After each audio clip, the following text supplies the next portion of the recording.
अच्छा बाबूजी, हम श्याम सुंदर भारती लोकगीत बिरहा गायक आप लोगन के बीच में एक कांड प्रस्तुत करत बानी। आशा ना पूरा विश्वास बा कि आप लोग के पसंद आई। 4 लाइन भूमिका में कहना बा।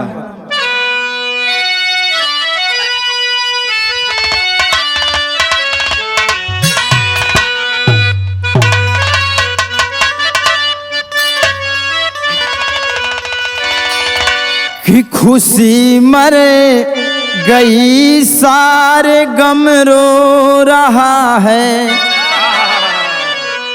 मैयत पड़ी आज मातम है छाई।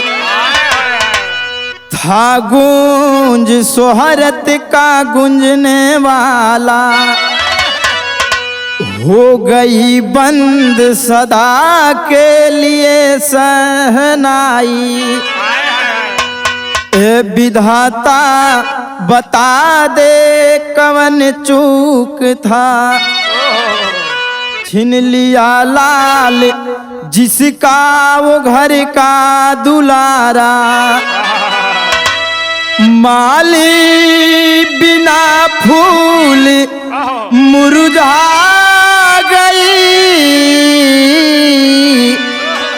आज वीरान बगिया बना बेसहारा।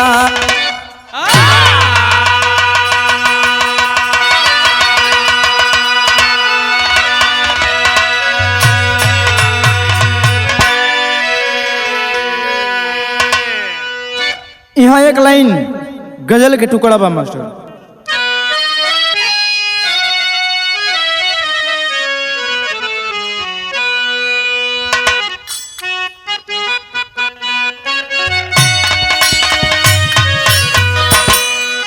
कोनो आशिक अपने मासूका से बेपनाह मोहब्बत करत रहे, ओकर रहन चाल कुछ दिन से ठीक ना लागत रहे। ओ लड़िकवा लड़किया से एगो बात कहे, का कहे कि बोल कितना दिन लागी, कि बोल कितना दिन लागी, हमके आजमावे में।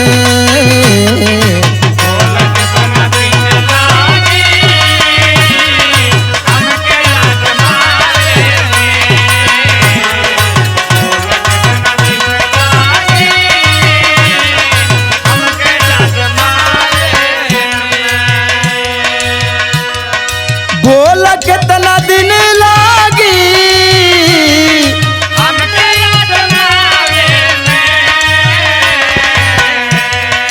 बोल कितना दिन लागी,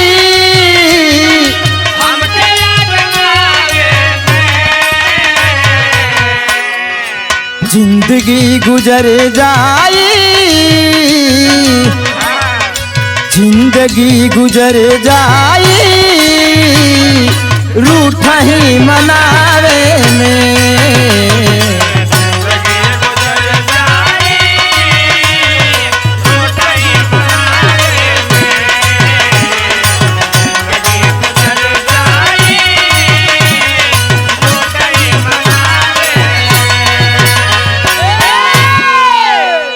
बिरहा में भावा कि बोल कितना निकलागी, बोल कितना निकलागी, गरीब के सतावे में।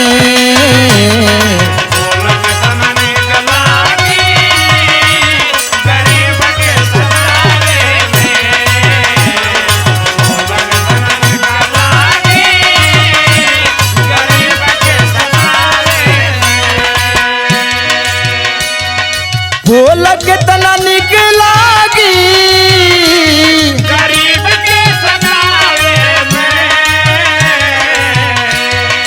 बोल कितना निक लागी, गरीब के सतावे में। जेकर जिंदगी झुलस जाई, जेकर जिंदगी झुलस जाई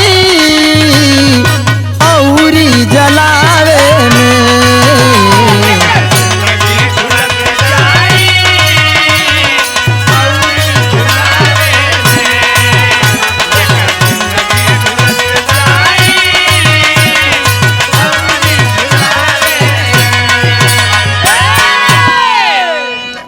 एही जिगवे से बिरहा का कहानी चालू हुल नजम में कहल गइल बा।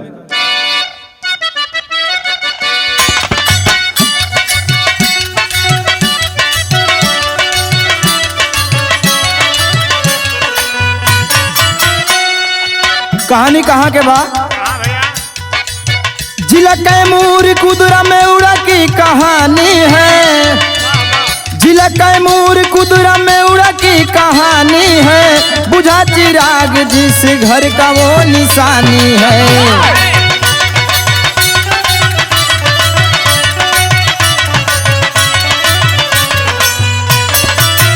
पिता थे मोती शाह पार्वती माई हो, पिता थे मोती शाह पार्वती माई हो, बेटी है चार प्यारा एक छोटा भाई हो।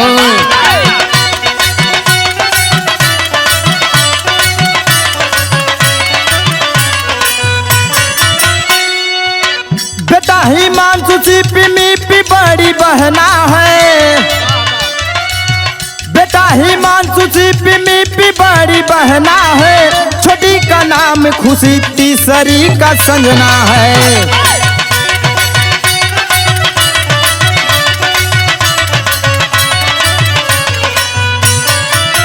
बड़ा पारिवारिक बोझ पांचों की पढ़ाई में, बड़ा पारिवारिक बोझ पांचों की पढ़ाई में, बेटी सयान हुई खर्च बा सगाई में।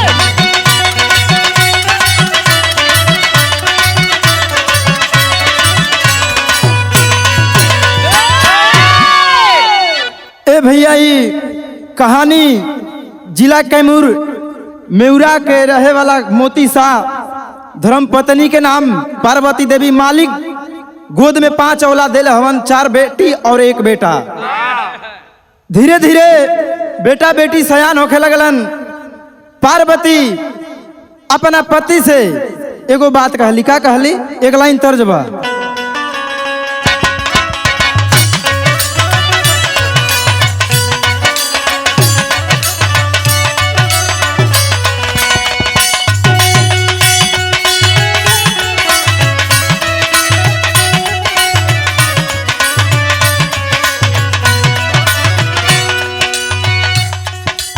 कोनो लड़का लड़की के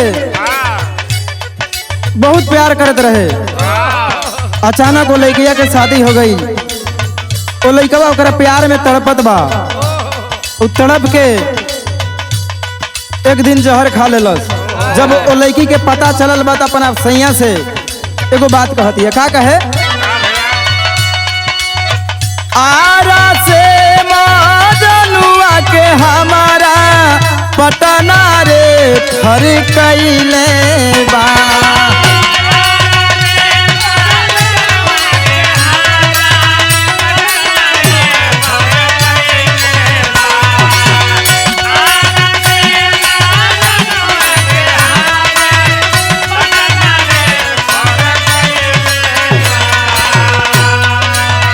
आरा से मजनुआ के हमारा पटना रे फर कैले बा। अरे जाए दानई हरवा सैया यारवा जहरवा खैले बा।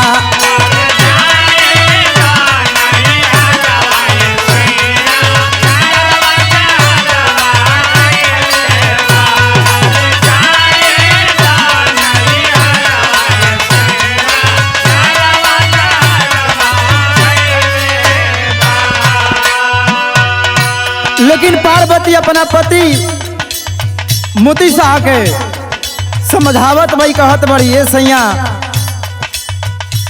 बेटा बेटी कपार पर सयान भइलन, घरे रहला से जिंदगी पार ना लगी। उ पार्वती अपने पति से कहतड़ी का कहतड़ी गरीबी के मारल लोगवा घरवा छोड़ी के गईले बा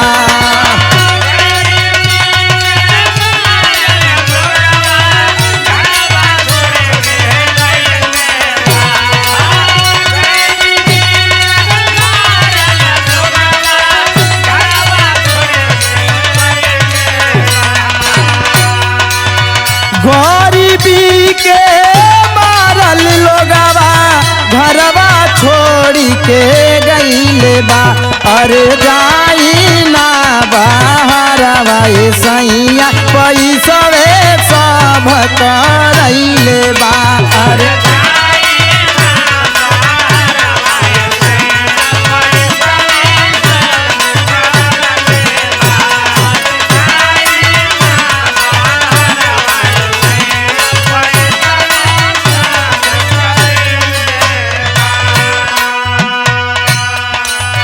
पार्वती अपना पति से कहतड़ी कि ये सैया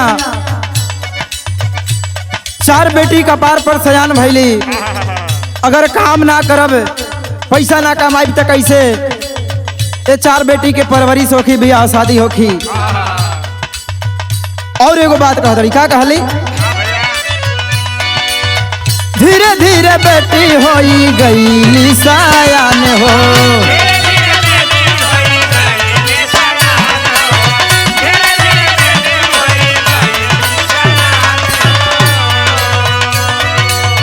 कैसे होई शादी बाटे दिल परेशान हो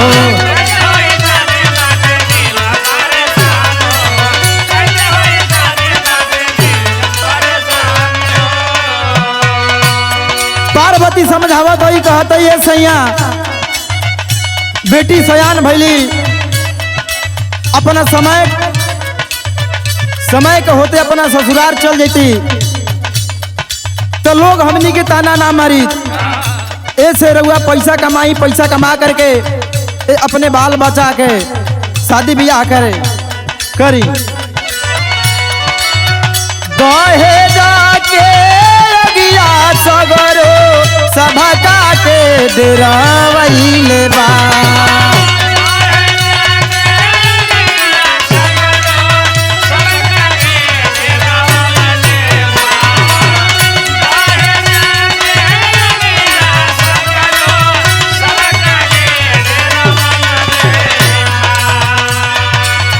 दहेजा के अगिया सगरो सभा के डरावैले बा अरे जाई ना बाहरवा ए सैया पैसवे सब करैले बा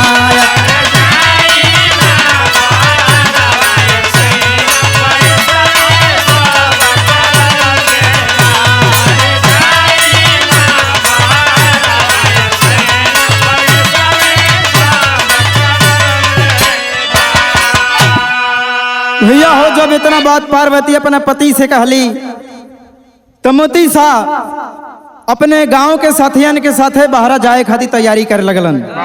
जब बाहर जाए के तैयारी कर लगलन तो उनकर साथ में के जात बा में उड़ा के मोती सा त्रिवेणी सा और गुडू सा और कृष्णा सा और रमडीहरा के 2 आदमी भोगू सा और उनका ड्राइवर ए भैया छत्तीसगढ़ में जा करके कपड़ा फेरी के काम करे लगलन। आ कपड़ा फेरी करत रहलन। जनवरी के महीना में 2012 में घर से निकलन और मार्च महीना में होलिका दहन के दिन पुनः घरे आवे के तैयारी करे लगलन। जब आवे के पता पार्वती के पता चलल तो बड़ा खुशी बा घर में, बाल बच्चा सब खुश बड़न कि पापा आज हमने के बाहरा से पैसा कमा के आवत हवन। जब मोती साहब अपना पत्नी से फोन लगा के ई बात कहलन तो घर में बड़ा उमंग बा। यहाँ एक लाइन तर्ज बदलता।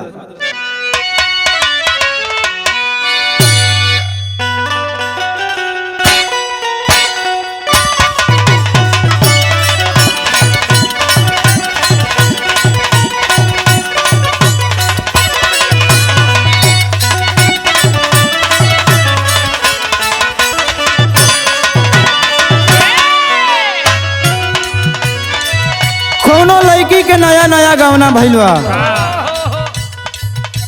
ओकर मर्द ओकरा से एजगर मिल गई। जब वही अपना ससुरा से नैहर गई तो अपना भौजी से ये बात कहती है। का कहे? हम बानी 17 बलमुआ 23 साल के।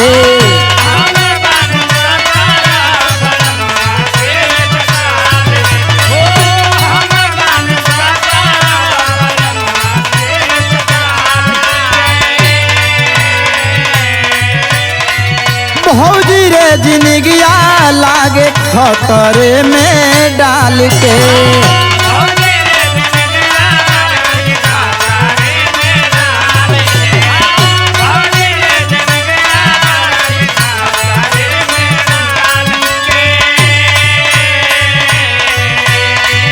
हम बानी 17 बलमुआ 23 साल के।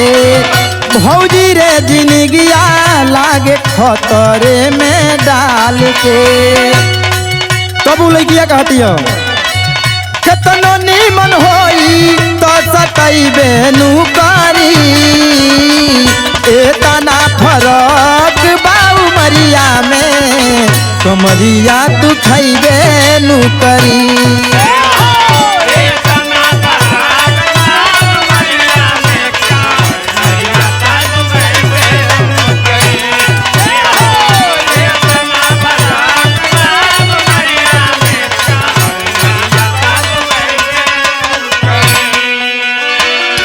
भैया हो,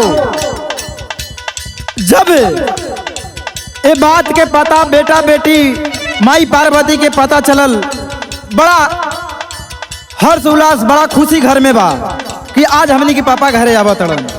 कैसे? पापा घरे आवत तारे पैसा कमाई के।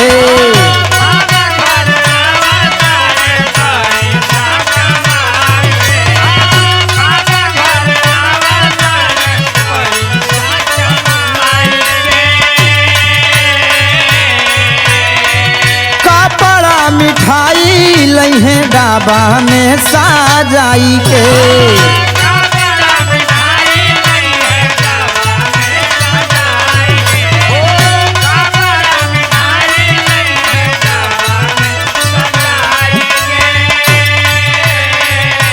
बड़ा घर परिवार खुश बा। पापा घरे आवा तारे पैसा कमाई के। कपड़ा मिठाई लइहे डाबा में साजाई के। पूरी चौतमाई छोला बनबे नु करी। पूरी चौतमाई छोला बनबे नु करी। एतना उमंग बाबा खरिया में होलिया झमनबे नु करी।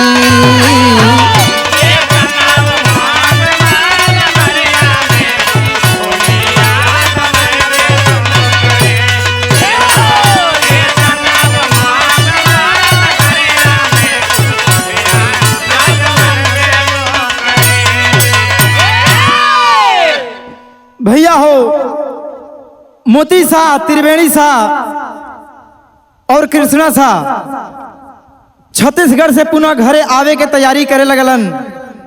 सब परिवार खुश बा, बेटा बेटी सब खुश बड़न है भैया कि आज हमनी के पापा घरे आवत तड़न। और जब घरे आवत तड़न तो ओ समय भइल का अगले में कहल गइल बा। होलिया में झूमत रहे गौआ नगरिया।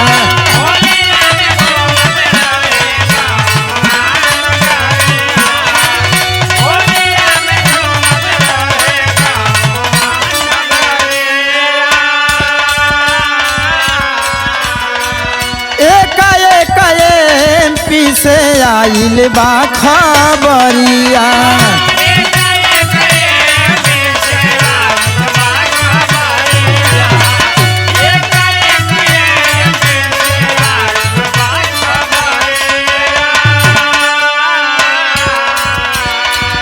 जे जे सुनलस करे ज्यादा हलबे नु करी। जे जे सुनलस करे ज्यादा होल बेनुकारी ए तना उमंग बाबा खरिया में होलिया झमन बेनु करी।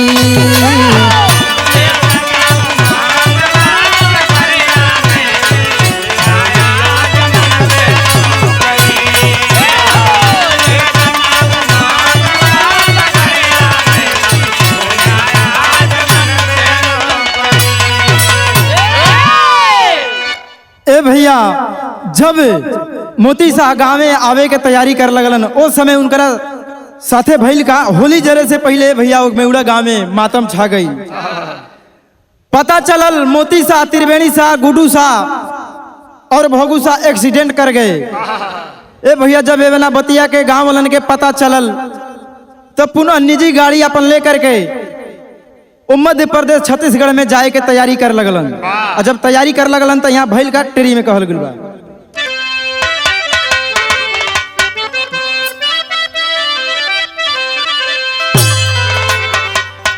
बेचारी विपत्ति के मारी रो पड़ी। अरे त घटना घटल विधाता दिहले मांग उजारी। गांव वालन के पता चलल कि कृष्णा शाह, मोती शाह और त्रिवेणी शाह रोड एक्सीडेंट हो गइल बा। भैया जब एक्सीडेंट भइले वना बतिया के जब माई पार्वती के पता चलल, ए भैया जब पता चलल त्रिवेणी शाह, गुडू शाह और मोती शाह एक्सपोर्ट पर ही दम तोड़ चुके थे। ए भैया जब गांव घर के पता चलल ए बतिया के तो गौवा के लोगवा अपन निजी वाहन से पुनः मध्य प्रदेश जाए के तैयारी कर लगलन। जब तैयारी कर लगलन तो कैसे करलन? बेटा बेटी फफक फफक कर रो रहे महतारी से, पापा एक्सीडेंट कर गए हैं 4 व्हीलर के गाड़ी से। अरे छाती पीट पीट तिरिया रोवे लोगवा सब्र बंधावे हो, 5 बेटा बेटी बा तोहरे लोगवा खूब समझावे हो। ए भैया गांव घर के लोग जुट के खूब समझावत मन कहत मन कि जाए दो, भगवान इतने दिन के लिखले रहलन न तो रोवो, तोहार 5 बेटा बेटी बड़न, काहे तू इतना रुवत बाड़ू। ए भैया जब मध्य प्रदेश से लसिया पोस्टमार्टम करके जब मेउड़ा गौवा में आइल तो मेउड़ा गौवा में भइल का यहाँ एक लाइन तर्ज बदलता।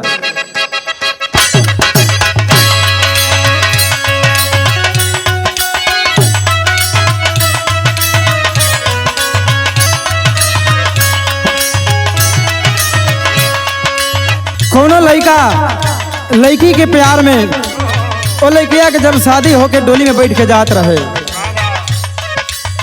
अचानक एक रोड पर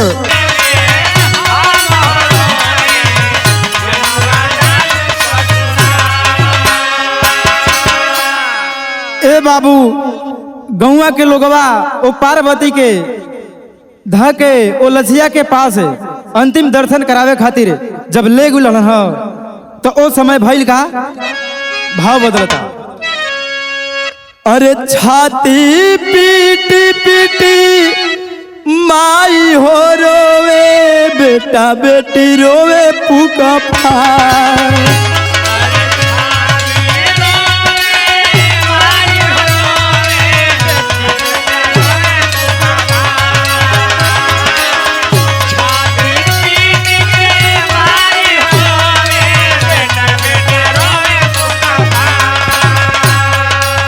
छाती पीटी पीटी माई हो रोवे, बेटा बेटी रोवे पुका फार। हमारो सु भगवाए विधाना दिहला उजा।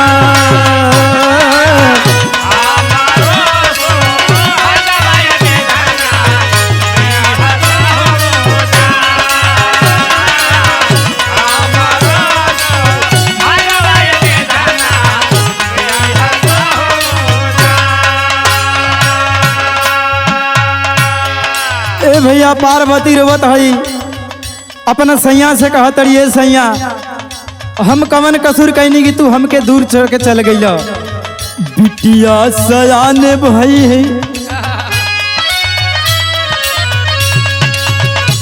बिटिया सयान जइहे के करी दुआरिया।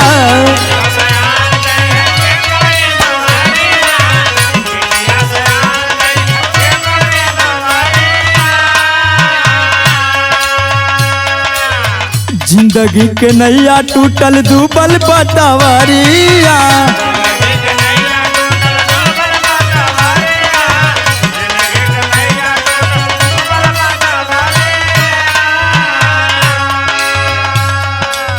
चारों वरिया तकल पर सैया लौके लाया ना।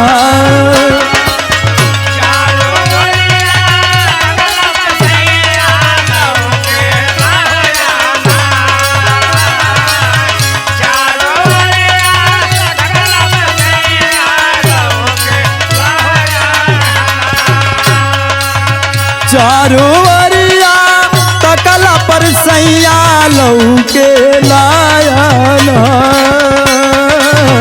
हमारो तू हगवाए विधाना दिहला उजा।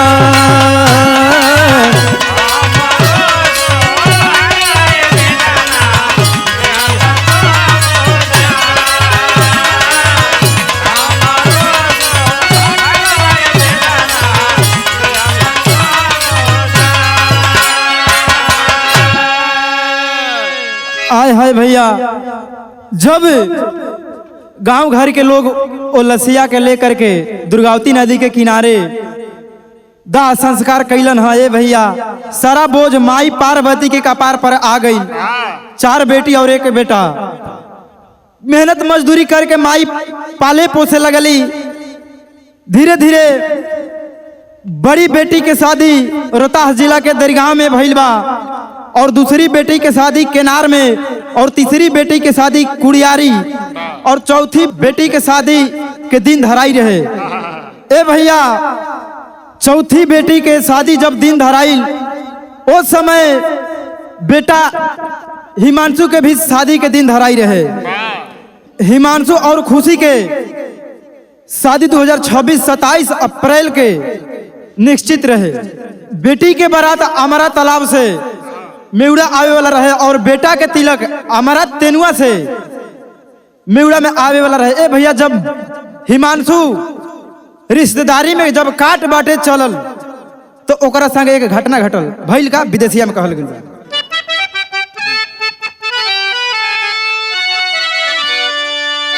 अरे कि सदिया के काडाल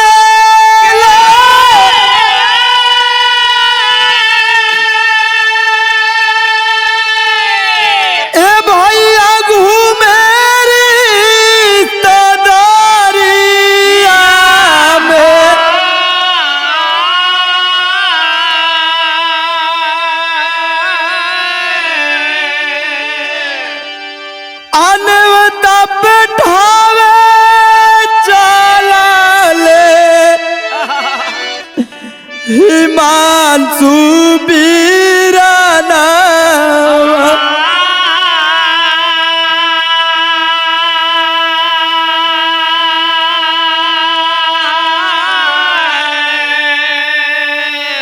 हाईवे पयावत रहले ए भैया गड़िया चलावत रहले।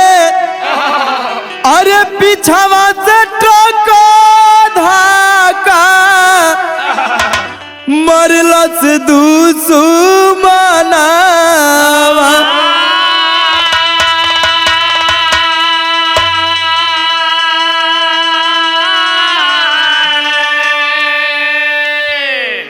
ए भैया जब हिमांशु अपने शादी के कार्ड लेकर के रिश्तेदारी में बाटे चलल, हाईवे पकड़ के जात रहे भैया, पीछे से ट्रक धक्का मार दिलस। हिमांशु गिर गई। आ जब गिरल तो उस समय भइल का ललधर साई भइले गड़िया फेकाई गईले। खुनावा रक्त राजीत भइले बादना।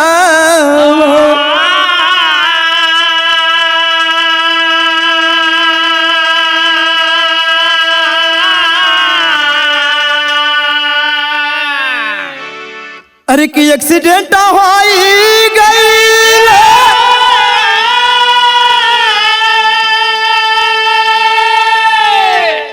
ए बाबू लोग तो भजूटी गई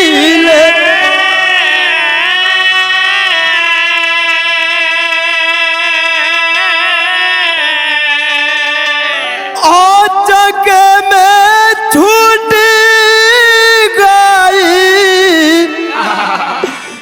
लाल के पारना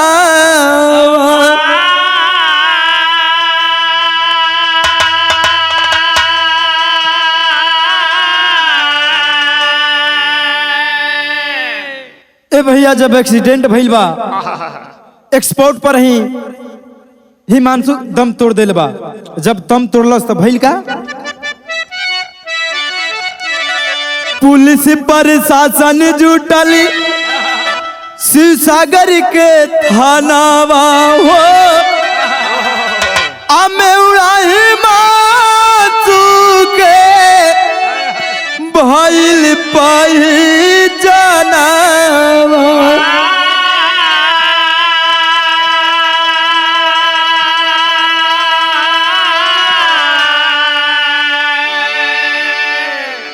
अरे बाबू गौवा के बगले शिवसागर के लोग ओ हिमांशु के लसिया के लेकर के ससरम पोस्टमार्टम करे खातिर विदा कह देलन। जब पोस्टमार्टम करा करके जब मेउड़ा गांव में हिमांशु के लसिया पहुंचल खुशी बहनिया जब देखलस देख के एगो बात कहलस का कहे पहपट में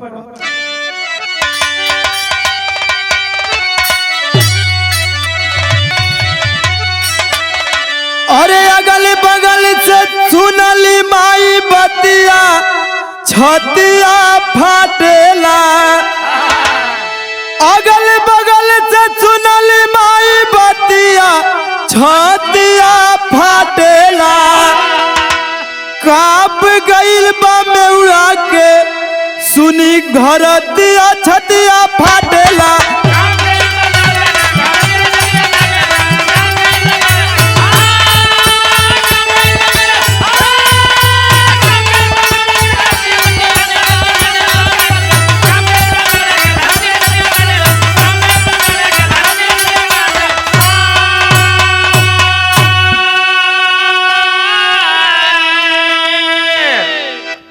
और दौड़ पड़े गौवा के लोगवा हादसा के सुनी खबरिया हो अरे पोस्टमार्टम के लाश गइल बा सासाराम सहारिया हो अरे 5 मई के जे कर रहे सदिया छतिया फाटेला अरे काप गइल बा मेउड़ा सुनी घरतिया छतिया फाटेला।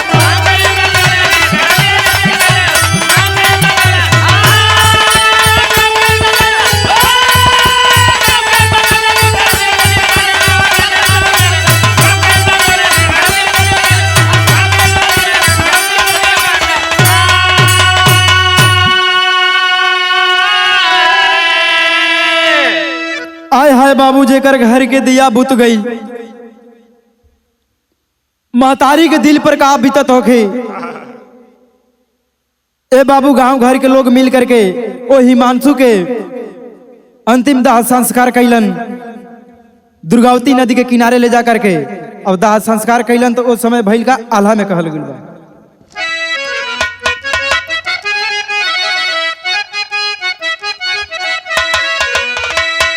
हाय रे विधाता तोहर कैसन लिखनिया भैया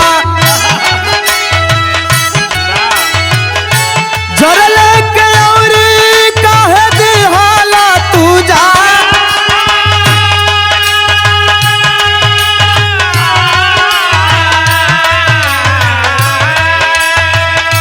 एक और माई रोवे एक और बहनिया भैया दिया बुताइली कैला घरवाया ना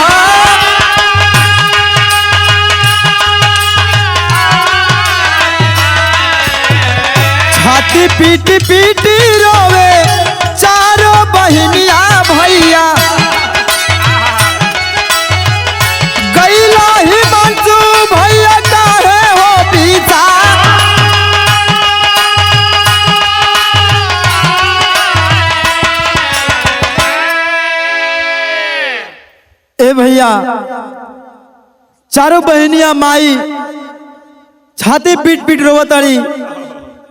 ए भगवान हमनी के कवन कसूर कैले रहिया कि तू हमार भाई के छीन लिहला।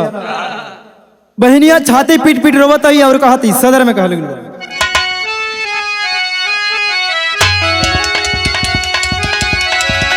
अरे बाबू के मरल का घौआ ताजा काई दिहाला।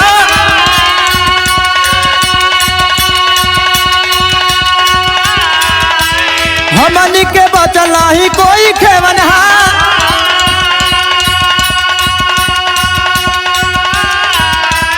हर साल राखी वाला आई जब परबिया।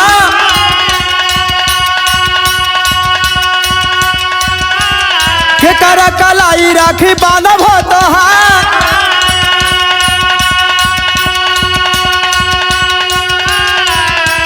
हाय रे विधाता छीन लिहला बीरानावा।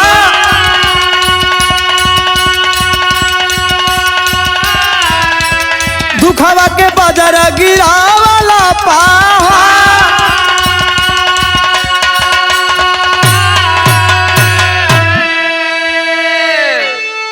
ए बाबू माई बेटी रोवत बाड़ी कुहकत बाड़ी। ए भगवान तुहार हमनी के कमन कमी कैले रही जा। तू हमार घर के चिराग ही खत्म कर दिहला। छोट बेटी खुशी ओ हिमांशु के लसिया के देख के रो के एगो बात कहती है। का कहे खड़ी में कहल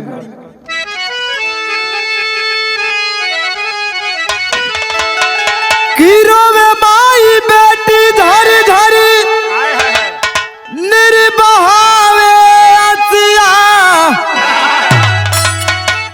तो सज के अर्थी पर चलल बा बेटा के लसिया।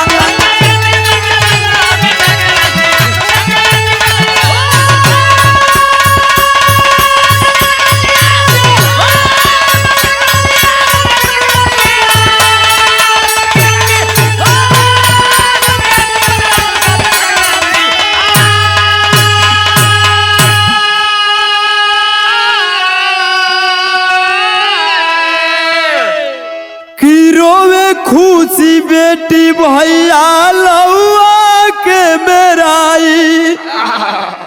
अपन के धार भैया अब के गिराई। दिल के पूजल नायर मनवा टूटल बयतिया। तो सज के अर्थी पर चलल बा बेटा के लसिया।